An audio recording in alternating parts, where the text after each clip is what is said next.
Gavin Newsom has now approved a formal commission to administer reparations to Black Californians. Remember, when California was admitted to the Union, it came in as a free state. It had no prior record of being a slave state. It has never been a slave state. So there's no argument that people who happen to be in California are owed anything. How do we know who is white, who is Hispanic, who is Black? It's very hard to adjudicate that. Do we really believe that most of the African Americans in California who came after World War I and during World War II have descendants that were suffering the fallout from slavery in California? It's really absurd.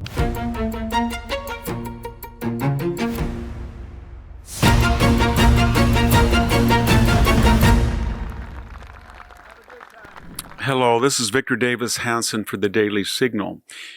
Here in California, which might be a model for other states as well, Governor Gavin Newsom has now approved a formal commission to administer reparations to Black Californians.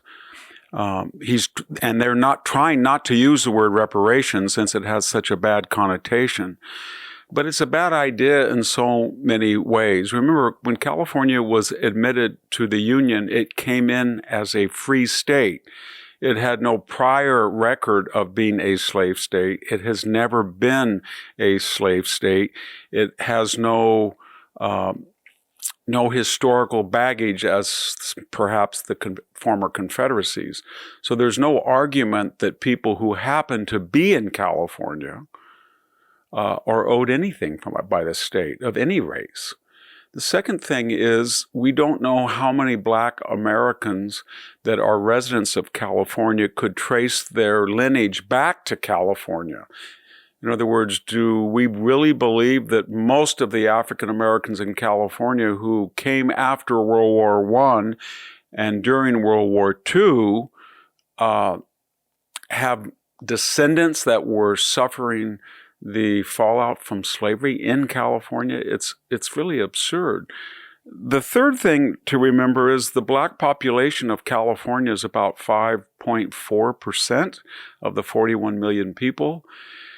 Who are going to be paying the reparations? The so-called white oppressor victimizer class is only 42%. It is a minority. And many of them can trace their lineage back to the Oklahoma diaspora of the 1930s and 40s when they arrived here completely destitute. And then in addition, we have about 15 to 16% Asian. Some of them came from horrendous conditions in Vietnam.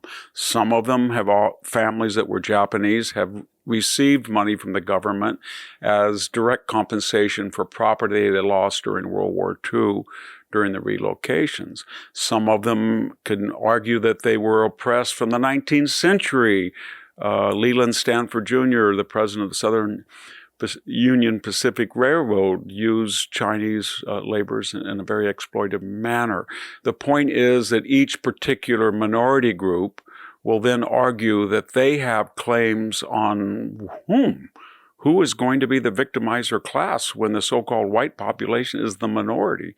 Latinos are the majority population. They're 45%. Are we going to ask people who migrated from Mexico for the most part to pay their tax dollars to African Americans who were not living here during slavery? Who is Black in a multiracial intermarried culture? Are we going to go back to the Elizabeth Warren rule? Do we need DNA badges? Are we going to use the old Confederate measure of 1/16th? 16 to 17% of the California population identify as multiracial. How do we know who is white, who is Hispanic, who is Black? It's very hard to adjudicate that. More importantly, we have had reparatory programs.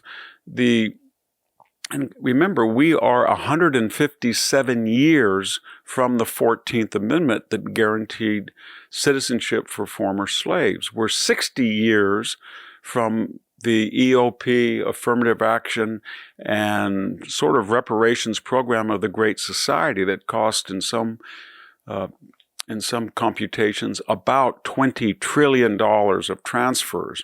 And that can include everything from special preferences on the basis of race for hiring, disproportionate impact, admissions to college, equal opportunity programs for small business, et cetera, et cetera. So there has been reparations, and many of them were race-based.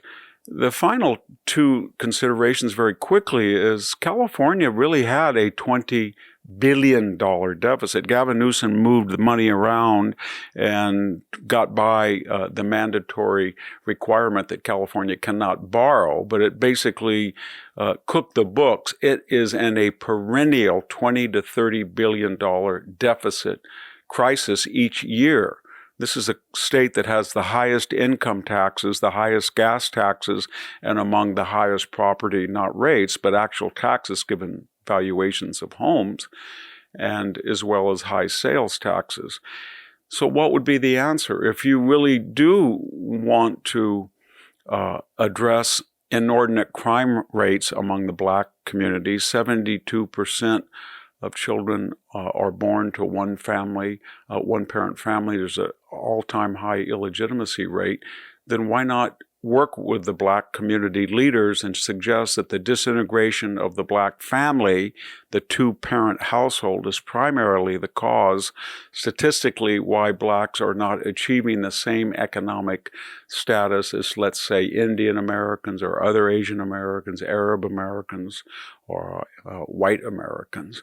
And that can be addressed. If you're on the left, you can talk about structural racism. If you're on the right, you can say the Great Society programs incentivized the destruction of the Black family. Whatever the exegesis is, it's a much better conversation to have than just, as in the past, to hand out billions of dollars to a group who we don't know exactly who composes it.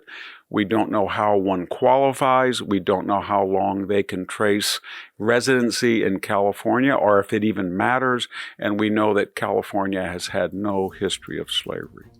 Thank you very much. This is Victor Davis Hanson for the Daily Signal. Thank you for tuning in to the Daily Signal.